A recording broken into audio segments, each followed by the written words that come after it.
నమస్కారం అండి. నేను చంద్రమోహన్. మీరు చూస్తున్నారు జోరుగా హుషారుగా యూట్యూబ్ ఛానల్.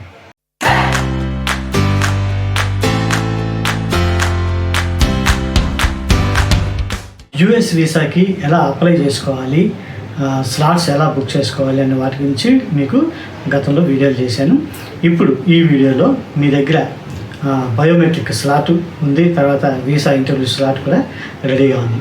మరి ఆ స్లాట్స్ కోసం మీరు వెళ్ళేటప్పుడు ఎలా ప్రిపేర్ అవ్వాలి దాని గురించి ఈ వీడియోలో మనం చెప్పుకుందాం. ముందుగా బయోమెట్రిక్ అపాయింట్మెంట్. సో ఈ బయోమెట్రిక్ అపాయింట్మెంట్ని దీన్ని ఓఎఫ్సి అపాయింట్మెంట్ అంటారు, off site facilitation centre. So ఈ ఓఎఫ్సి అనేది కాన్సులేట్లో కాకుండా బయట ఉంటుంది. ఉదాహరణకి మన హైదరాబాద్ విషయానికి వస్తే, హైదరాబాద్ కాన్సులేట్ ఏమో నానక్రామగూడలో ఉంటే, ఈ ఓఎఫ్సి సెంటర్ వచ్చి మీకు మన మెట్రో స్టేషన్ ఉంది కదా, హైటెక్ సిటీ మెట్రో స్టేషన్, ఆ మెట్రో స్టేషన్ ప్రెమిసిస్లోనే ఈ ఓఎఫ్సి అనేది ఉంది. సో మీరు ఇప్పుడు బయోమెట్రిక్ అపాయింట్మెంట్ కోసం వెళ్ళేటప్పుడు మీ వెంట మీరు DS 160 ఫిల్ చేసిన తర్వాత దాని కన్ఫర్మేషన్ పేజ్ అనేది డౌన్లోడ్ చేసి పెట్టుకోమన్నాను. సో ఆ కన్ఫర్మేషన్ పేజీ మీతో తీసుకెళ్ళాలి. అలాగే తర్వాత ఇప్పుడు మీరు స్లాట్స్ బుక్ చేసుకున్న తర్వాత మీకు అపాయింట్మెంట్ లెటర్ ఒకటి వస్తుంది. అది మీరు మెయిల్ అడ్రస్ ఇస్తే మెయిల్ అడ్రస్ కూడా వస్తుంది, మీరు డౌన్లోడ్ చేసి కూడా పెట్టుకోవచ్చు. సో ఆ అపాయింట్మెంట్ కన్ఫర్మేషన్ లెటర్ అదొకటి, తర్వాత DS 160 కన్ఫర్మేషన్ పేజ్ ఒకటి, ఇవి రెండు కూడా కాపీలు మీ దగ్గర పెట్టుకోవాలి.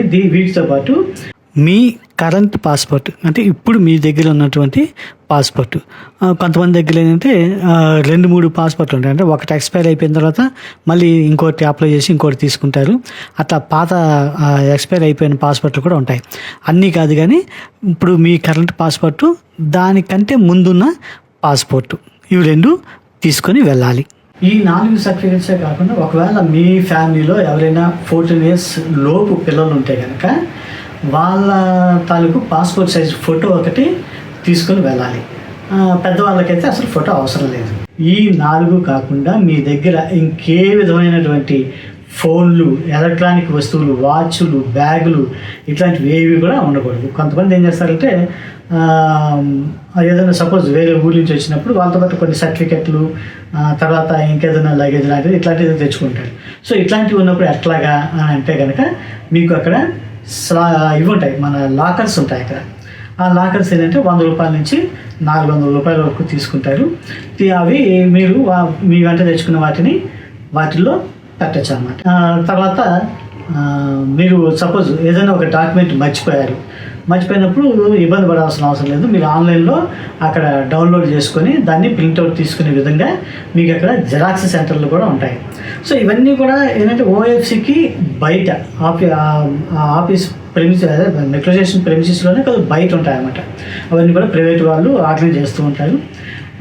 తర్వాత మీరు ఏదైనా వెహికల్లో వచ్చి ఉంటే కనుక, లేదంటే మీ సొంత వెహికల్లో అక్కడికి వెళ్తే కనుక రోడ్డు మీద పార్క్ చేస్తే మీకు ఫైన్ పడే అవకాశం ఉంటుంది. అందుకని చెప్పేసి దాని పక్కనే గలేరియా మాల్ అని ఒకటి ఉంటుంది. దాంట్లో వెళ్ళి మీరు అక్కడ వెహికల్ పార్క్ చేసుకొని ఈ ఓఎఫ్సి దగ్గరికి రావచ్చు. ఇప్పుడు మీరు సపోజ్ ఒక 9:30కి స్లాట్ ఉంది మీకు. సో మీరు 9 కల్లా అట్లీస్ట్ ఒక ½ అవర్ బిఫోర్ అక్కడ ఉంటే బెటర్ అన్నమాట. ఒకసారి ఏంటంటే లోపల ఖాళీ ఉంది అని అంటే కనుక మిమ్మల్ని 8:40కి కూడా మిమ్మల్ని లోపలికి రమ్మని చెప్పి పిలవచ్చు. సో కాబట్టి మీరు ఆ టైంకి అక్కడికి వెళ్తే మిమ్మల్ని ఒక లైన్లో, ఒక క్యూలో రమ్మని చెప్పి అడుగుతారు. సో ఆ క్యూలో మీరు నిల్చున్నప్పుడే ఏం జరుగుతుందంటే మీ దగ్గర ఉన్నటువంటి DS 160 కన్ఫర్మేషన్ పేజ్, తర్వాత మీ పాస్పోర్టు, తర్వాత ఈ అపాయింట్మెంట్ కన్ఫర్మేషన్ పేజ్ ఉంది కదా, ఇవన్నీ కూడా చెక్ చేసి వాళ్ళు సైన్ చేస్తారు అన్నమాట. ఈ క్యూలో ఇది అయిపోయిన తర్వాత ఈ క్యూ నుంచి మీకు చెకప్ ఉంటుంది. చెకప్లో ఏంటంటే మీరు చెప్పాను కదా ఇందాక, ఈ 4 తప్పించి మీ దగ్గర ఇంకేటువంటి ఉండకూడదు. సో అవన్నీ కూడా వాలెట్ కానీ బెల్ట్ కానీ ఇవన్నీ కూడా తీయించి అక్కడ మీకు చెక్ చేస్తారు. చెక్ చేసిన తర్వాత మిమ్మల్ని మళ్ళీ ఇంకొక క్యూలోకి పంపిస్తారు. ఆ క్యూలో ఏంటంటే ఒక 4 కౌంటర్స్ ఉంటాయి. ఆ 4 కౌంటర్స్లో మీరు నిలబడితే కనుక మీకు అక్కడ మళ్ళీ మీ పాస్పోర్ట్ వెరిఫికేషను, తర్వాత మీ పేరు అడిగి మీరైనా కాదా మొత్తం మిమ్మల్ని ఫోటోలో ఉన్నది అంతా మొత్తం ఐడెంటిఫై చేసుకొని ఓకే అనుకున్న తర్వాత మీ పాస్పోర్ట్కి వెనక పక్కన ఒక స్టిక్కర్ అంటిస్తారన్నమాట. సో ఏంటి ఆ స్టిక్కర్ అని అంటే, మీరు మీ స్లాట్ ఎప్పుడు ఉంది, అలాగే మీరు ఫీజు ఎంత కట్టారు, తర్వాత మీ ఇంటర్వ్యూ డేట్ ఎప్పుడు, మీరు ఏ లాంగ్వేజ్లో ఇంటర్వ్యూని అటెండ్ కావాలనుకుంటున్నారు, ఇట్లాంటి డీటెయిల్స్ అన్నిటితో కూడినటువంటి ఒక స్టిక్కర్ని పాస్పోర్ట్ వెనకాతల అంటిస్తారన్నమాట. సో అది అయిపోయిన తర్వాత మళ్ళీ మీరు ఇంకొక క్యూలో నిలబడాల్సి ఉంటుంది. ఆ క్యూలో ఏంటంటే ఆ క్యాంపస్ ఆ రూమ్లో ఏంటంటే మీరు క్యూలో ఉంటారు కదా, అక్కడ వరుసగా ఒక 7-8 కౌంటర్లు మళ్ళీ ఉంటాయన్నమాట. ఆ కౌంటర్ల దగ్గర అంటే ఆ కౌంటర్లో ఒకళ్ళది అయిపోయిన తర్వాత అది ఖాళీ అయిందంటే అప్పుడు ఈ క్యూలో నుంచి ఒకరిని పిలిచి మీరు పలానా కౌంటర్కి 8 నెంబర్ కౌంటర్కి వెళ్ళండి, లేదా 2 నెంబర్ కౌంటర్కి వెళ్ళండి ఇలా పంపిస్తూ ఉంటారు అనమాట. సో అట్లా మీ వంతు వచ్చినప్పుడు మిమ్మల్ని పిలిచి ఏ కౌంటర్కి వెళ్ళమంటే ఆ కౌంటర్కి వెళ్తారు. వెళ్ళి ఇప్పుడు సేమ్ ఇందాక మనం చూపించినవన్నీ ఉన్నాయి కదా డాక్యుమెంట్స్, 4 డాక్యుమెంట్స్, ఈ 4 డాక్యుమెంట్స్ కూడా వాళ్ళకు కౌంటర్ కింద నుంచి ఇట్లాగా అందిస్తే వాళ్ళు తీసుకొని చెక్ చేసుకుంటారు. ఆ తర్వాత ఏమన్నా వాళ్ళకి అడగాలనుకుంటే అడుగుతారు అన్నమాట. అడిగిన తర్వాత అక్కడ మీ చేతి వేళ్ళు ముందు ఒక చేతి వేళ్ళు, ఈ 4 వేళ్ళు, ఆ తర్వాత ఈ 4 వేళ్ళు, తర్వాత 2, ఇట్లాగా మొత్తం ఈ బయోమెట్రిక్ చేతి వేళ్ళ ప్రింట్లన్నీ తీసుకుంటారు. అలాగే అక్కడే మీ ఫోటో ఒకటి తీసుకుంటారు అన్నమాట. ఈ ఫోటోనే మీకు వీసాలో ప్రింట్ అయ్యి వస్తుంది. యాక్చువల్లీ ఈ ప్రాసెస్ మొత్తం కలిపి సరిగ్గా చెప్పాలంటే ఒక 10 నిమిషాలు. ఈ 10 నిమిషాల ప్రాసెస్ అంటే మీ ఒక్కళ్ళే లైన్ చాలా ఖాళీగా ఉంది అనుకుంటే మీరు వెళ్తే కనుక 10 నిమిషాల లోపే ఇదంతా అయిపోతుంది. కాకపోతే ఒకసారి బాగా రష్ ఉంటుంది. రష్ ఉన్నప్పుడు 1/2 అవర్ పట్టచ్చు, 4 గంటలు పట్టచ్చు. కాబట్టి మీరు వెల్ ప్రిపేర్డ్గా వెళ్ళండి. దీంట్లో మిమ్మల్ని ఏం క్వశ్చన్స్ అడిగేది అది ఇదేమి ఉండదు. కాబట్టి మీరు ఏమి టెన్షన్ పెట్టుకోకుండా హ్యాపీగా వెళ్ళి హ్యాపీగా వచ్చేయండి. ఇకపోతే ఇప్పుడు వీసా ఇంటర్వ్యూ, ఇది చాలా ముఖ్యమైనది అనమాట. ఇకపోతే ఈ వీసా ఇంటర్వ్యూ ఒకవేళ మీరు హైదరాబాద్ కాన్సులేట్ కనుక సెలెక్ట్ చేసుకుంటే, హైదరాబాద్లో ఈ అమెరికన్ కాన్సులేట్ అనేది నానక్రామ్గూడ ఫైనాన్షియల్ డిస్ట్రిక్ట్ ఉంది కదా, అక్కడ ఈ అమెరికన్ కాన్సులేట్ అనేది ఉంది. ఇప్పుడు ఈ అమెరికన్ కాన్సులేట్ ఉన్న రోడ్లో ఏ వెహికల్స్ని కూడా ఆగనరు. మీరు వెహికల్స్లో వెళ్తే కనుక ఏదైనా అంటే వేరే డ్రైవర్ ఉంటే కనుక మీరు సెకండ్స్లో దిగిపోయి ఆ వెహికల్ని పంపించాలి. లేదు మీరే సొంతంగా నడుపుకొని వెహికల్ తీసుకొని వెళ్ళారు అంటే కనుక మీరు వెహికల్ పార్క్ చేసుకొని, దూరంగా పార్కింగ్ ఉంటుంది, అక్కడికి వెళ్ళి పార్క్ చేసుకొని అక్కడి నుంచి నడిచి ఇక్కడికి రావాల్సి ఉంటుంది. మీ స్లాట్ వచ్చేంత వరకు కూడా, సపోజ్ మీరు 10 o'clock స్లాట్ అనుకోండి, మీ 9 o'clock వెళ్ళిపోయారు. మీ స్లాట్ వచ్చేంత వరకు కూడా మీరు ఏం చేయాలి, కాన్సులేట్ గేట్ ఎదురుగుండా, అంటే కాన్సులేట్ ఉన్న ఆఫీస్కి ఎదురుగుండా రోడ్డుకి అవతల పక్కన కొన్ని ఒక ప్లాట్ఫామ్ ఉంటుంది. ప్లాట్ఫామ్ మీద షెడ్లు వేసి ఉంటాయి. ఆ షెడ్ల కింద చైర్స్ ఉంటాయి అన్నమాట. మీరు అక్కడ వెయిట్ చేయాలి. మీతో పాటు ఒకవేళ ఇంకా మీ ఫ్రెండ్స్ లేకపోతే మీ ఫ్యామిలీ మెంబర్స్ ఎవరైనా వస్తే కూడా అక్కడ వాళ్ళు వెయిట్ చేయాలి. అంటే మీరు లోపలికి వెళ్ళి వేరే ఇంటర్వ్యూ అది చేసి వచ్చేంత వరకు కూడా వాళ్ళు కూడా అక్కడే వెయిట్ చేయాల్సి ఉంటుంది అన్నమాట. అక్కడ మీకు టీ స్టాల్స్ లాంటివి ఉంటాయి. అక్కడ మీకు tea, snacks, coffee, tiffins etcetera దొరుకుతాయి. మీరు కావాలంటే అక్కడ చేసుకోవచ్చు. ఇప్పుడు ఈ వీసా ఇంటర్వ్యూకి వెళ్ళేటప్పుడు ఏమేమి తీసుకువెళ్ళాలి అని అంటే, DS-160 కన్ఫర్మేషన్ పేజ్ ఉంది కదా, మీరు ఫస్ట్లో డౌన్లోడ్ చేసి పెట్టుకున్నారు కదా, అదొకటి. తర్వాత స్లాట్స్ బుక్ చేసుకున్న తర్వాత మీకు స్లాట్ కన్ఫర్మేషన్ పేజ్ ఒకటి వచ్చింది కదా, అదొకటి. తర్వాత మీరు బయోమెట్రిక్ వెళ్ళినప్పుడు పాస్పోర్ట్ వెనకాల స్టిక్కర్ వేసి ఇచ్చారు. ఆ పాస్పోర్టు మీది ఇంకొక, అప్పుడు బయోమెట్రిక్ వెళ్ళినప్పుడు 2 పాస్పోర్ట్లు తీసుకెళ్ళారు కదా, ఒకవేళ అట్లా 2వ పాస్పోర్ట్ తీసుకెళ్ళాలి, లేకపోతే దాని గురించి పెద్దగా అడగరు. ఎందుకంటే ఈ స్టిక్కర్ వేసిన తర్వాత ఇంక మరి 2వ పాస్పోర్ట్ గురించి అడగరు. బట్ ఎందుకంటే మంచిది సేఫ్టీ సైడ్గా అది కూడా మీ వెంట తీసుకొని వెళ్ళండి. ఇకపోతే విజిటింగ్ వీసా కోసం మీరు స్టూడెంట్స్ అయితే కనుక I-20 అనేది తీసుకెళ్ళాలి. అలాగే మీ పిల్లల గ్రాడ్ వాక్కి వెళ్ళే వాళ్ళు కూడా మీ పిల్లల తాలూకు I-20 ఉంటే అది కూడా తీసుకుని వెళ్ళాలి. ఈ I-20 అంటే ఏంటంటే అమెరికాలో ఒక సిస్టమ్ ఉంటుంది, student and exchange visitor information system. దీన్నే షార్ట్కట్లో సెవిస్ అంటమాట.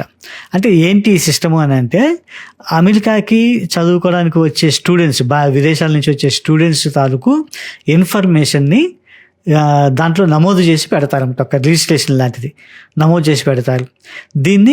దీనికి I-20 అనేది అవసరం అవుతుంది.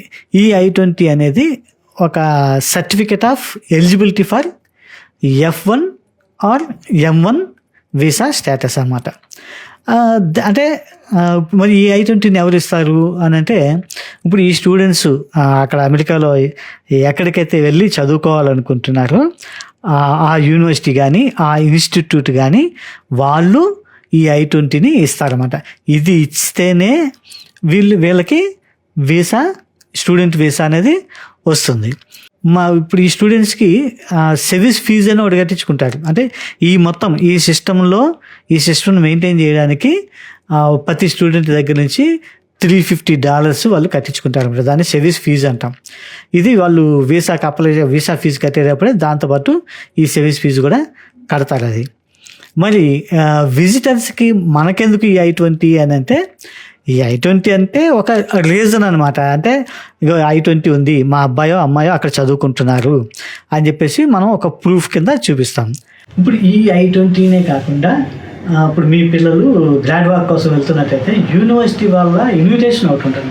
అంటే స్టూడెంట్ వెళ్ళి తెచ్చుకుంటారు అనమాట. ఇట్లాగా మా ఫ్యామిలీ మెంబర్స్, మా మదరు, ఫాదరు, తర్వాత మా తమ్ముడు, లేకపోతే మా చెల్లో, ఇట్లాగా మా ఫ్యామిలీ మెంబర్స్ ఉంటారు. ఈ ఫ్యామిలీ మెంబర్స్ పేర్ల మీద మొత్తం అక్కడొక ఇన్విటేషన్ రెడీ చేసుకొని వాళ్ళ దగ్గర నుంచి తెచ్చుకుంటారు అనమాట. ఆ ఇన్విటేషన్ లెటర్ కూడా మీరు తీసుకెళ్ళండి. అలాగే ఇప్పుడు మీరు ఎవరైతే సపోజ్ మీ అబ్బాయి అమ్మాయి అక్కడ ఉంటున్నారు, వాళ్ళ తాలూకు వీసా అలాగే వాళ్ళ పాస్పోర్ట్, ఈ 2 కాపీలు కూడా తీసుకొని వెళ్ళండి. లేదు అసలు ఇట్లా అబ్బాయి అమ్మాయి కాదు, మా ఫ్రెండ్ ఎవరో ఉన్నారు అక్కడ, నేను చుట్టం చూపుగా వెళ్తున్నాను అని అంటే వాళ్ళ తాలూకు వీసా, తర్వాత వాళ్ళ తాలూకు పాస్పోర్ట్, ఈ 2 కాపీలు కూడా మీరు తీసుకొని వెళ్ళాలన్నమాట. ఇది కంపల్సరీ ఇవన్నీ కూడా. సో ఇవి కాకుండా ఇంకా చాలా ఉంటాయి. అంటే సపోజ్ మీకు DS 160లో మీరు ఏవైతే చెప్పారో, అంటే కొంతమంది ఎడ్యుకేషనల్ సర్టిఫికేట్స్ కావచ్చు, తర్వాత మీరు ఆఫీసులో పనిచేస్తుంటే కనుక మీ ప్రజెంట్ ఏ ఆఫీసులో పనిచేస్తున్నారో అక్కడ తీసుకుంటున్నట్టు ఒక 3 months శాలరీ సర్టిఫికేట్స్, తర్వాత ఇన్కమ్ ట్యాక్స్ రిటర్న్స్ కనుక ఏమైనా ఫైల్ చేస్తుంటే కనుక ఒక 2 years ఇన్కమ్ ట్యాక్స్ రిటర్న్స్, ఇట్లాంటి సపోర్ట్ మీకు సంబంధించినటువంటి రిపోర్ట్స్ ఏవైతే ఉన్నాయో అంతకుముందు అవన్నీ కూడా మీరు తీసుకొని పోవాలి. అంటే అలాగే బ్యాంక్ అకౌంట్, ముఖ్యంగా ఏంటంటే బ్యాంక్ అకౌంటు మీరు అమెరికా వెళ్ళేటప్పుడు మీకు ఆ ఆర్థిక స్థోమత ఉందా లేదా అనేది చెప్పడానికి మీకు ఆ బ్యాంక్ అకౌంట్ స్టేట్మెంట్స్ చాలా ముఖ్యం అవుతాయి అన్నమాట, అవసరం అవుతాయి. సో ఇవన్నీ కూడా మీరు రెడీ చేసి పెట్టుకొని వెళ్ళాలి. అయితే వీటన్నిటిలో ఏదైనా ఒకటి అడగచ్చు, అడగకపోవచ్చు, అసలు ఏం అడగకపోవచ్చు. అది అక్కడ ఉండేటువంటి అప్పుడు ఆ ఇంటర్వ్యూ దగ్గర ఉండేటువంటి ఆ పర్సన్ని బట్టి, లేదంటే ఆ సందర్భాన్ని బట్టి, మీ స్థాయిని బట్టి ఇదంతా ఆధారపడి ఉంటుంది. కాబట్టి అడిగినా అడగకపోయినా మీ వెంట తీసుకెళ్ళటం అనేది ఇది. అయితే ఇవన్నీ సర్టిఫికేట్స్ అన్నీ తీసుకెళ్ళమన్నాం కదా, ఇవన్నీ ఒక బ్యాగ్లో జిప్ వేసి ఉన్న బ్యాగుల్లో వాటిలో కాకుండా ఓపెన్ ఫైల్స్లో ఉండేటట్టుగా చూడండి. సో ఇప్పుడు మొత్తం ఇంటర్వ్యూ ప్రాసెస్ ఎలా ఉంటుంది అంటే, ఫస్ట్ మీరు ఇందాక చెప్పాను కదా, మీరు కాన్సులేట్ ఉన్న ఆఫీస్ ఎదురుగుండా రోడ్డుకి అవతల వైపున కుర్చీలు వేస్తుంటాయి అని చెప్పేసి ఆ కుర్చీలో మీరు వెయిట్ చేస్తున్నప్పుడు సపోజ్ మీరు 10 o'clock స్లాట్ అయితే కనుక 9:30కి కూడా పిలవచ్చు, అసలు 9:45కి పిలవచ్చు. ఇట్లాగా సరే ఎప్పుడు పిలిస్తే అప్పుడు 10 o'clock స్లాట్ వాళ్ళు రండి అని చెప్పేసి పిలుస్తారు. పిలిచినప్పుడు మీరు రోడ్డు దాటి వెళ్ళి ఆ క్యూ లైన్లో నిల్చోవాలి. ఈ క్యూ లైన్ ఏంటంటే ఆఫీస్ బయటే రోడ్డు మీదే ఉంటుంది అది. సో ఆ క్యూ లైన్లో నిల్చున్నప్పుడు మీకు మీ పాస్పోర్ట్లు, తర్వాత మీ దగ్గర ఉన్న కన్ఫర్మేషన్ పేజీలు, అంటే అపాయింట్మెంట్ ఇప్పుడైనా కాదా, తర్వాత DS 160 కట్టాడా లేదా, తర్వాత ఇవన్నీ కూడా చెక్ చేసుకుంటారు. తర్వాత పాస్పోర్ట్లో ఉన్నది మీరేనా కాదా అని ఒకసారి టాలీ చేసుకొని ఇవన్నీ చెక్ చేసుకొని టిక్లు పెట్టి పంపిస్తారన్నమాట. సో ఈ క్యూలో అయిపోయిన తర్వాత నెక్స్ట్ మళ్ళీ మీరు లోపలికి వెళ్తారు. ఈ లోపలికి వెళ్ళే ముందు ఒక పెద్ద చెకింగ్ ఉంటుంది. ఈ చెకింగ్ అనేది ఈచ్ అండ్ ఎవ్రీథింగ్ మీ దగ్గర అంత ప్యాంట్ షర్ట్ వేసుకుంటే ప్యాంట్ షర్ట్ తెప్పించి, ఇక మీరు హై హీల్స్ లాంటి చెప్పులు లేడీస్ హై హీల్స్ లాంటి వేసుకుని వాటిని కూడా తీసి ట్రేలో పెట్టమంటారు. లేదు షూస్ బాగా సోల్ బాగా లావుగా ఉంది అని అనుకుంటే దాన్ని కూడా తీసి ట్రేలో పెట్టమంటారు అనమాట. సో ఇవన్నీ మనకు సంబంధించినవన్నీ కూడా ఆ ట్రేలో పెట్టేసి వాలెట్తో సహా మొత్తం ఎవ్రీథింగ్ ఫైల్స్తో సహా మొత్తం ఆ ట్రేలో పెట్టేస్తే మనం చూస్తుంటాం కదా ఎయిర్పోర్ట్లో మనల్ని ఎలా చెక్ చేస్తారు అని, అదేవిధంగా ఇక్కడ కూడా ఆ ట్రే సిస్టము అదంతా ఉంటుంది. మీరు నడుము కట్టుకున్న బెల్ట్ దగ్గర నుంచి ఎవ్రీథింగ్ తీసి దాంట్లో పెట్టాలి. ఈవెన్ స్పెక్స్ దగ్గర నుంచి కూడా మొత్తం దాంట్లో పెట్టేసిన తర్వాత అది మీకు చెక్ చేస్తారు. అలాగే మిమ్మల్ని కూడా బాడీ చెక్ చేసిన తర్వాత మళ్ళీ మీ క్లెయిమ్ మీకు వస్తాయి. మీరు ఆ వస్తువులన్నీ కలెక్ట్ చేసుకొని వెళ్ళి మళ్ళీ ఇంకో క్యూలో నిల్చుంటారు అన్నమాట. సో ఆ క్యూలో ఉన్నప్పుడు మీకు అక్కడ ఉండేవాళ్ళు సెక్యూరిటీ కొన్ని మీకు ఇన్స్ట్రక్షన్స్ ఇస్తుంటారు. అంటే పలానా దాంట్లో అంటే పలానా ఏంటంటే మీరు అమెరికాలో ఎవరైతే కావాలనుకుంటున్నారో వాళ్ళ తాలూకు వీసా కాపీ, వాళ్ళ తాలూకు పాస్పోర్టు, ఇవి రెండు కూడా చేతిలో పట్టుకోండి. అలాగే మీ పాస్పోర్ట్ కూడా రెడీగా మీ చేతిలో పట్టుకోండి అంటే ఫైల్లోంచి తీసి బయట బై హ్యాండ్ పట్టుకొని ఉండండి అని చెప్పంటారు. సో ఆ క్యూలో నిలిచిన తర్వాత మళ్ళీ మిమ్మల్ని లోపల ఇంకొక క్యూలోకి పంపిస్తారు. ఆ క్యూలో ఏంటంటే మీరు అక్కడ క్యూలో నిల్చుంటారు. మీ ఎదురుగుండా ఒక 40 దాకా కౌంటర్లు ఉంటాయి. అయితే ఫ్రమ్ 18 నుంచి ఈ వీసా తాలూకు ఇంటర్వ్యూ తాలూకు కౌంటర్లు అక్కడ వరుసగా ఉంటాయి. ఒక్కొక్క కౌంటర్ ముందు కూడా ఒక 3-4 నిల్చోడానికి వీలుగా. అంటే మీకు గుర్తునే ఉంటుంది, కరోనా ఉన్నప్పుడు మనం ఏదైనా క్యూలో వెళ్తే ఒక సర్కిల్ గీసి ఒక సర్కిల్కి ఇంకో సర్కిల్కి ఒక డిస్టెన్స్ మెయింటైన్ చేసేవాళ్ళు. అదేవిధంగా ఇక్కడ కౌంటర్ల ముందు కూడా సర్కిల్స్ గీసి ఉంచుతారు. గీసి ఉంచితే అక్కడ 3 సర్కిల్స్ ఉంటే 3 నిల్చుంటారు, 4 సర్కిల్స్ ఉంటే 4 నిల్చుంటారు. ఇట్లా వరుస పెట్టి కౌంటర్స్ ఉంటాయన్నమాట. మీరు క్యూలో ఉంటారు. ఎక్కడైతే ఏ కౌంటర్ ముందు అయితే ఖాళీ ఉందో, ఒక సర్కిల్ ఖాళీ ఉందో వెంటనే ఒకరిని రమ్మని పిలుస్తారు. ఒకరు వెళ్ళి దాంట్లో నిల్చుంటారు. ఒకసారి 3-4 కూడా పిలుస్తూ ఉంటారు అనమాట. వెళ్ళి మీరు ఆ క్యూలో ఆ సర్కిల్లో మీరు నిల్చుంటారు. అయితే ఇప్పుడు మీరు ఫ్యామిలీతో పాటు వెళ్ళారు, మీ ఫ్యామిలీ మెంబర్స్ అందరికీ ఒకే స్లాట్. అప్పుడు ఏంటంటే మీ అందరూ కలిసి ఒకే సర్కిల్లో మీరు ప్రైమ్ మెంబర్ అయితే ఎక్కడైతే సర్కిల్లో నిల్చున్నారో మీ పక్కన మీ ఫ్యామిలీ మెంబర్స్ కూడా నిల్చుంటారు. వీళ్ళందరికీ కలిపి ఒకేసారి ఇంటర్వ్యూ అనేది అవుతుంది. అయితే ఈ ప్రైమ్ మెంబర్ ఎవరైతే ఉన్నారో అంటే మీ ఫ్యామిలీ హెడ్ ఎవరైతే ఉన్నారో వాళ్ళని ఎక్కువ క్వశ్చన్స్ అడుగుతారనమాట. సరే మీరు కౌంటర్లో నిల్చున్నారు. కౌంటర్లో నిల్చున్న తర్వాత వెళ్ళిన తర్వాత ఫస్ట్ మీరు ముందే మీరు సెలెక్ట్ చేసుకుంటారు. అంటే నేను ఇంటర్వ్యూ ఏ లాంగ్వేజ్లో ఏ భాషలో ఇంటర్వ్యూకి వెళ్ళాలనుకుంటున్నాను అనేది మీరు ముందుగానే సెలెక్ట్ చేసుకుంటారు. సరే అయితే అయినా కూడా మీరు ఏంటంటే సపోజ్ నేను ఇంగ్లీష్ బాగా మాట్లాడగలను, నేను ఇంగ్లీష్లో చెప్పేసుకుంటా అని చెప్పేసి అక్కడికి వెళ్ళిన తర్వాత వాళ్ళ అమెరికన్ ఇంగ్లీష్ స్లాంగ్ మీకు అర్థం కాలే. మరి ఎట్లాగప్పుడు మరి మీరేం కంగారు పడాల్సిన అవసరం లేదు. మీరు అక్కడ క్లియర్గా చెప్పచ్చు, నాకు తెలుగులో అడిగేవాళ్ళు కావాలి అని అంటే కనుక మీకు తెలుగులో మీ సొంత భాషలో మీకు బాగా అర్థమయ్యే భాషలో అసిస్ట్ చేయడానికి మీకు ఒకరిని ఇస్తారు. నేను వెళ్ళినప్పుడైతే నాకు ఆ కౌంటర్లో కూర్చున్న అమ్మాయి కాకుండా ఆ పక్కన ఆవిడ వెనకాతలో ఇంకొక అమ్మాయి ఉంది. ఆవిడ తెలుగు, హిందీ, ఇంగ్లీషు ఇవన్నీ కూడా మనతో మాట్లాడి మళ్ళీ ఆవిడకు ఎక్స్ప్లెయిన్ చేస్తుంది అన్నమాట. సో మీరు వెళ్ళినప్పుడు వాళ్ళు అడుగుతున్నారు మీకు ఈ లాంగ్వేజ్ ఓకేనా, కన్వీనియంటేనా అని చెప్పేసి. కాబట్టి కన్వీనియంట్ కాదు అని అనుకుంటే కనుక మీరు నిరభ్యంతరంగా లేదు నాకు పలానా లాంగ్వేజ్ మాట్లాడే వాళ్ళు కావాలి అని చెప్పి అడగండి, తప్పేం లేదు. అలాగే మీ దగ్గర వాళ్ళు అడిగిన డాక్యుమెంట్ ఏదన్నా మీరు మర్చిపోయారు అంటే కనుక కంగారు పడద్దు, లేదు సారీ తీసుకురాలేదు అని చెప్పచ్చు. నిజానికి నేను ఇంటర్వ్యూకి వెళ్ళినప్పుడు ఏంటంటే ఇప్పుడు అమెరికాలో ఎవరైతే ఉన్నారో వాళ్ళ తాలూకు వీసాను పాస్పోర్టు తీసుకువెళ్ళాలన్న విషయం నాకు తెలియదు. తీరా చెకింగ్ అంతా అయిపోయి నేను ఇంకా ఇంటర్వ్యూ కౌంటర్ దగ్గరికి వెళ్తున్నాను అనగా అప్పుడు క్యూలో చెప్పాడు అతను, మీరు అమెరికాలో ఎవరైతే కలవాలనుకుంటున్నారో వాళ్ళ పాస్పోర్టు వీసా రెడీ చేసి పెట్టుకోండి అని చెప్పేసి. నేనేమనుకున్నానంటే ఆల్రెడీ ఇన్విటేషన్ ఉంది కదా, ఇన్విటేషన్ ఉంది, I-20 ఉంది కదా, ఇవి 2 ఉన్నాయి కదా, మళ్ళీ అవి ఎందుకులే అనుకున్నా. కానీ యాక్చువల్గా తీసుకువెళ్ళాలి అంటే అది నాకు తెలియక నేను తీసుకెళ్ళా.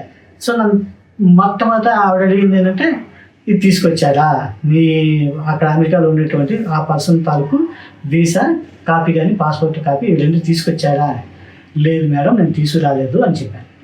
చెప్పిన తర్వాత ఇంకా ఇంటర్వ్యూ అనేది ఎవరిని ఏం అడుగుతారు అనేది మనం ఇప్పుడు ఏం చెప్పలేము. అక్కడ మీ DS 160 చదివిన తర్వాత వాళ్ళకు ఏది అడగాలనిపిస్తే అది అడుగుతారు.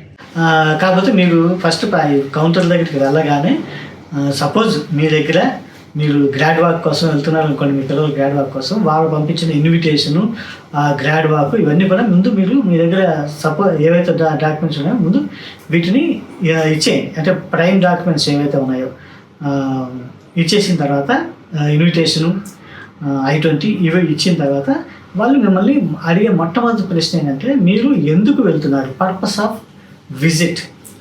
ఈ పర్పస్ ఆఫ్ విజిట్ అనేది చాలా ముఖ్యం అన్నమాట. అంటే మీరు చెప్పే ఆన్సర్ని బట్టి మీరు ఇంటర్వ్యూ వీసా ఇస్తున్నారా లేదా అనేది తెలిసిపోతుంది.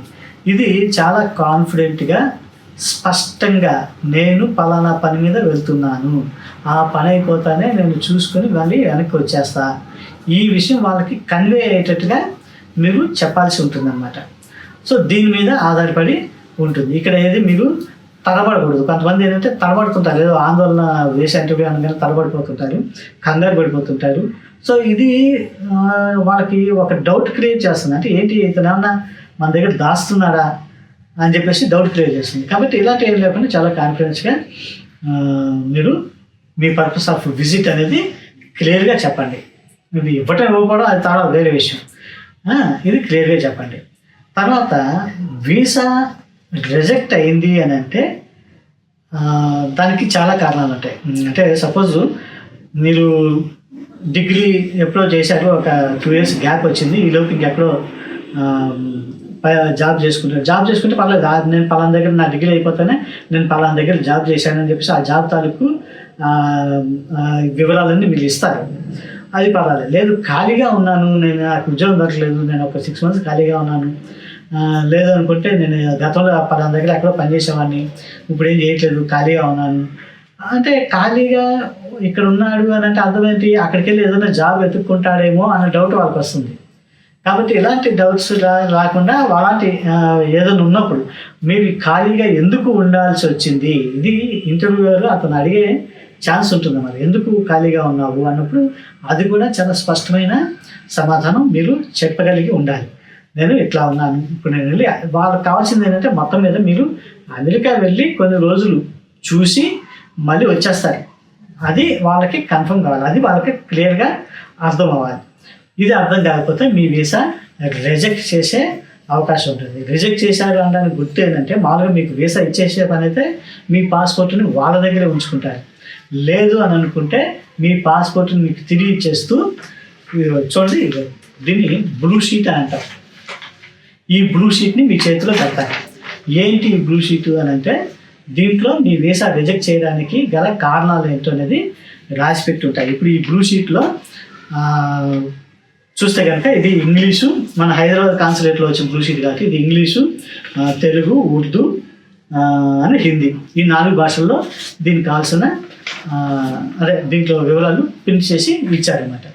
ఇప్పుడు ఇది నేను చదువుతాను, అంటే కారణం ఏమై ఉంటుంది అనేది నేను చదువుతాను. ప్రియమైన వీసా దరఖాస్తుదారులకి, అమెరికా వలస మరియు జాతీయత చట్టం US ఇమిగ్రేషన్ అండ్ నేషనాలిటీ యాక్ట్లోని సెక్షన్ 214B ప్రకారం మీరు వలసేతర నాన్ ఇమిగ్రెంట్ వీసా పొందడానికి అనర్హులుగా నిర్ణయించడమైనది.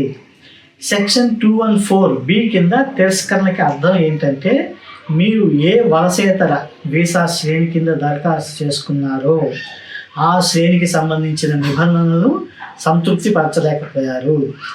ప్రతి వలసేతర వీసా శ్రేణికి ఒక్కొక్క రకమైన ప్రత్యేక నిబంధనలు ఉన్నప్పటికీ దాదాపుగా అన్నిటికీ ఉమ్మడిగా వర్తించే నిబంధన ఏమిటంటే, ఇది ముఖ్యం చూడండి, ఇది దరఖాస్తుదారు తనకు తన దేశంలో నివాసం ఉందని, ఆ నివాసాన్ని శాశ్వతంగా వదిలివేసే ఉద్దేశం లేదని నిరూపించుకోగలగాలి. తన నివాస దేశంలో తనకు బలమైన సంబంధాలు ఉన్నాయని, అమెరికాను తాత్కాలికంగా సందర్శించి తన దేశానికి మళ్ళీ వెళ్ళిపోతానని రుజువు చేసుకోగలిగితే ఈ నిబంధనను సంతృప్తి పరిచినట్టే. నివాస దేశంలో ఉండే వృత్తిపరమైన, ఉద్యోగపరమైన, విద్య, కుటుంబ లేదా సామాజిక సంబంధాలు ఈ కోవలోకి వస్తాయి. అమెరికా పర్యటన తర్వాత మీరు మీ స్వదేశానికి తప్పనిసరిగా తిరిగి రావడానికి బలమైన కారణాలు ఉన్నాయని మీరు రుజువు చేసుకోలేకపోయారు. సో ఇవాళ నిర్ణయాన్ని పునఃసమీక్షించడానికి అవకాశం లేదు. అంటే ఇంటర్వ్యూ ఒకసారి నో సారీ అని చెప్పేసిన తర్వాత మళ్ళీ మీరు అక్కడ వెళ్ళి వాదించడానికి అవకాశం లేదన్నమాట. కాకపోతే మీరు ఎప్పుడైనా సరే మళ్ళీ దరఖాస్తు చేసుకోవచ్చు. అంటే మళ్ళీ మొదలుగా వచ్చి మళ్ళీ DS 160 దగ్గర నుంచి మళ్ళీ రావాలన్నమాట. సో ఆ రకంగా మళ్ళీ మీరు దరఖాస్తు చేసుకోవాలి. తర్వాత వీసా ఫీజు కట్టాలి. కట్టిన తర్వాత మళ్ళీ అపాయింట్మెంట్ బుక్ చేసుకొని మళ్ళీ ఇంటర్వ్యూకి హాజరు కావాల్సి ఉంటుంది. సో కాకపోతే మళ్ళీ దరఖాస్తు చేసుకునేటప్పుడు ఇక్కడ ఏమంటున్నారంటే, మళ్ళీ దరఖాస్తు చేసుకున్నట్టయితే మొదట సమర్పించిన దరఖాస్తులో ఏదైనా తెలియజేయని సమాచారాన్ని వెల్లడించగలగాలి. అంటే ఫస్ట్ టైం మీరు ఇంటర్వ్యూకి వెళ్ళేటప్పుడు ఏదైతే అప్లికేషన్లో కొన్ని విషయాలు దాచిపెట్టి ఉంచాడు, అంటే దాచిపెట్టాలంటే మీకు ఉద్దేశపూర్వకంగా దాచిపెట్టరు, కానీ వాళ్ళకి ఏమో దాచాడేమో అని అనిపిస్తుంది అన్నమాట. సో అలాంటి విషయాలు మీరు మళ్ళీ ఇంకొకసారి DS 160 ఫిల్ చేసేటప్పుడు ఒకసారి చెక్ చేసుకుని దానికి ఈ కొత్త అప్లికేషన్కి మధ్యలో ఏమైనా గ్యాప్ ఉంటే కనుక అది మీరు ఫిల్ చేసేటట్టుగా సెకండ్ అప్లికేషన్ అనేది ఉండాలి. సో ఇప్పుడు వీసా రిజెక్ట్ చేయడానికి కారణాలు ఏంటో ఇప్పుడు మీకు తెలిసినాయి కదా. సో దీన్ని దృష్టిలో పెట్టుకొని మీరు ఒకవేళ మీ ఫ్యామిలీ మెంబర్స్తో వెళ్తే మిగతా వాళ్ళకి వీసా ఇవ్వచ్చు, మీకు రిజెక్ట్ చేయొచ్చు. లేదా మీకు వీసా ఇస్తే మీ ఫ్యామిలీ మెంబర్స్లో అందరికీ వీసా ఇస్తారు, ఎవరో ఒకరిద్దరికి ఇవ్వకపోవచ్చు అన్నమాట. ఇవ్వకపోవడానికి రీజన్స్ ఏమై ఉంటాయి అనేది మీరు సెకండ్ టైం అప్లై చేసేటప్పుడు జాగ్రత్తగా చూసి అప్లై చేసుకోండి. తర్వాత ఇంకోటి ఏంటంటే మీ ట్రావెల్ హిస్టరీ, గతంలో మీరు ఎక్కడెక్కడ తిరిగారనే దాని హిస్టరీని బట్టి కూడా ఆధారపడి ఉంటుంది. ఎందుకంటే సపోజ్ మీరు లాస్ట్ టైం వీసా తీసుకున్నప్పుడు 10 years స్పాన్లో చాలా ఎక్కువసార్లు అమెరికా వెళ్ళారు, 4 రోజుల క్రితం కూడా వెళ్ళి ఇప్పుడు అది వీసా ఇదైపోయింది, మళ్ళీ మీరు రెన్యువల్కి వెళ్ళినప్పుడు వాళ్ళు ఏం ఆలోచిస్తారంటే ఎందుకు అమెరికాకి ఎన్నిసార్లు వస్తున్నారు ఇతను అని చెప్పేసి ఆలోచిస్తారు. సో ట్రావెల్ హిస్టరీ కూడా ఇక్కడ ముఖ్యమైన పాత్ర పోషిస్తుంది అన్నమాట. తర్వాత మీకు వీసా వచ్చింది అని అంటే ఇంకా మీరు రెచ్చిపోయి నేను అమెరికా మొత్తం దునియచ్చు అనుకోవడానికి వీల్లేదు. ఎందుకంటే ఈ వీసా అనేది మీరు అమెరికా వెళ్ళడానికి ఫ్లైట్ ఎక్కుతారు కదా, ఆ ఫ్లైట్లోకి అనుమతి మాత్రమే, అంతవరకే. అంటే ఇక్కడ ఫ్లైట్ ఎక్కుతారు, అమెరికా ఎయిర్పోర్ట్లో దిగుతారు, మీరు అంతవరకు మాత్రమే ఉంటుంది. ఇప్పుడు మరి ఆ లోపలికి వెళ్ళాలి అని అంటే దానికి మిమ్మల్ని మళ్ళీ అక్కడి నుంచి వెనక్కి తిప్పి కూడా పంపించేయచ్చు. సో ఏది నా దగ్గర వీసా ఉంది కదా, ఎందుకు నన్ను వెనక్కి పంపిస్తున్నారు అనేది మనం అడగలేము గట్టిగా అక్కడ. ఎందుకంటే అది వాళ్ళ ఇష్టం, వాళ్ళకి అంటే జస్ట్ మిమ్మల్ని కావాలని వెనక్కి తిప్పి పంపించే ఆలోచన అనేది వాళ్ళకు ఉండదు. బట్ మీ బిహేవియర్ కానీ మీ ఇది కానీ అక్కడ వాళ్ళకి డౌట్ఫుల్గా అట్లా అనిపిస్తే కనుక ఇది జనరల్గా ఏంటంటే మీరు చాలామంది ఏం చేస్తారు, one way flight ticket book చేసుకుని అక్కడికి వెళ్తారు. ఇదివరకు ఏంటంటే సరే 1 way ఉన్నా కానీ మిమ్మల్ని పంపించేసేవాళ్ళు లోపలికి. కానీ ఇప్పుడు ఏంటంటే కొంచెం స్ట్రిక్ట్ అయింది. ఏంటి, 1 way కాకుండా 2 way, అంటే మళ్ళీ అమెరికా వెళ్ళటం మళ్ళీ తిరిగి రావడం, రిటర్న్ టికెట్ కూడా ఉంటేనే అప్పుడు మిమ్మల్ని పంపిస్తారు. అప్పుడు వాళ్ళకి కన్ఫర్మ్ అవుతుంది. సో వీడు ఇప్పుడు ఆగస్టు 1st తారీఖు ఇక్కడ దిగారు, మళ్ళీ ఒక 20 తారీఖు లేకపోతే అట్లీస్ట్ సెప్టెంబర్ 15 ఎప్పుడో వెళ్ళిపోతాడు. ఇప్పుడు ఈ మధ్యన అయితే 1 month టైం ఉంటుంది మనకి, విజిటింగ్ వీసా మీద వెళ్ళే వాళ్ళకి 1 month టైం ఉంటుంది. ఇదివరకు పర్వాలేదు 6 months ఉండేది. ఇప్పుడు ఏంటంటే మళ్ళీ దాన్ని ఎవ్రీ మంత్ మళ్ళీ మీరు వచ్చి మళ్ళీ పర్మిషన్ తీసుకొని మళ్ళీ ఉంటుండే అనమాట. అట్లాగే 6 నెలల వరకు ఉంటారు. కానీ ఇదివరకంటే ఒకసారి మీరు లోపలికి వెళ్ళారంటే మళ్ళీ 6 నెలల వరకు మిమ్మల్ని ఎవరు అడగరు. కానీ ఇప్పుడు ఏంటంటే 1 month తర్వాత మీకు మీరే మళ్ళీ వెళ్ళి మళ్ళీ పర్మిట్ తెచ్చుకోవాలి. నేను 1 month అయిపోయింది, ఇంకొక 1 month ఉంటున్నాను నేను అని పర్మిట్ తెచ్చుకోవాలి. ఇలాంటి కండిషన్స్ అన్నీ చాలా పెట్టారు. సో ఇవన్నీ లేకుండా మీరు మ్యాక్సిమం ఒక 1 month వరకు నో ప్రాబ్లం. 1 monthకి నేను మళ్ళీ రిటర్న్ టికెట్ కూడా బుక్ చేసుకుని ఆ టికెట్ కూడా ఇంకా మా దగ్గర ఉంది అని చెప్పి చూపించుకుంటే అక్కడ ఏది వీసా అయిపోయిన తర్వాత నేను చెప్పేసాను, అది వీసా అయిపోయిన తర్వాత మీరు అమెరికా వెళ్తే అక్కడ విషయం అలాగే అక్కడ మీకు ఎయిర్పోర్ట్లోనే మీకు ఫామ్ I-94 అని ఒకటి ఉంటుంది. ఈ ఫామ్ I-94 కూడా మీరు అక్కడ ఫిల్ చేసి దాంట్లో మీకు సంబంధించిన డీటెయిల్స్ అన్నీ కూడా దాంట్లో క్లియర్గా ఇవ్వాలి. అలాగే మీరు తీసుకెళ్తున్న వస్తువుల వివరాలు ఇవన్నీ కూడా ఇవ్వాలి. అవన్నీ కూడా వెరిఫై చేసిన తర్వాత అక్కడ ఉండే అధికారి సాటిస్ఫై అయితే మీకు I-94 మీద ఒక స్టాంప్ వేసి మీకు అది ఇస్తారు. అది మీరు అమెరికాలో ఉన్నన్ని రోజులు కూడా మీ దగ్గర అది ఉంచుకోవాలన్నమాట. అయితే ఇప్పుడు ఈ వీసా ఇంటర్వ్యూ ఎంతసేపు అవుతుంది అని అంటే, ఈ మొత్తం ప్రాసెస్ యాక్చువల్గా జనాలు తక్కువ మంది ఉన్నారు అంటే కనుక మొత్తం 10 నిమిషాలు. ఇంటర్వ్యూ అయితే మరీ 2 నిమిషాలు, మ్యాక్సిమం 3 నిమిషాలు, ఇంకా అంతకంటే ఎక్కువ ఉండదు. కానీ ఈ మిగతా ప్రాసెస్ అంతా కలిపి ఇంకొక 10 నిమిషాలు ఉండదు. మ్యాక్సిమం మీరు హాఫ్ అన్ అవర్లో మీరు ప్రాసెస్ అంతా కంప్లీట్ చేసుకొని మీరు వీసా ఇచ్చిన అయిపోయినా ప్రాసెస్ అంతా కంప్లీట్ చేసుకొని బయటపడిపోతారు. లేదు ఒక్కోసారి రష్ ఉంది అని అంటే 4-5 అవర్స్ కూడా అవ్వచ్చు. కాబట్టి దానికి కూడా మీరు ప్రిపేర్ అయ్యి వెళ్ళండి. ఇప్పటివరకు మీకు యుఎస్ వీసా గురించిన అన్ని డీటెయిల్స్ మీకు కంప్లీట్గా చెప్పాను అని అనుకుంటున్నాను. సో ఇంకేమైనా డౌట్స్ మీకు ఉంటే కనుక మీరు కామెంట్స్లో అడగండి. మీ కామెంట్స్లో మీరు చెప్తే నేను దానికి వాటికి సమాధానం నాకు తెలిసినంత వరకు కూడా నేను సమాధానాలు ఇస్తాను. తర్వాత ఇక్కడితో ఈ యుఎస్ వీసా వీడియోలు కంప్లీట్. మరి మరో మంచి వీడియోతో, అంటే ఒక మంచి టూర్ వీడియోతో మళ్ళీ మీ ముందుకు వస్తాను. అంతవరకు సెలవు, మరి బాయ్ బాయ్.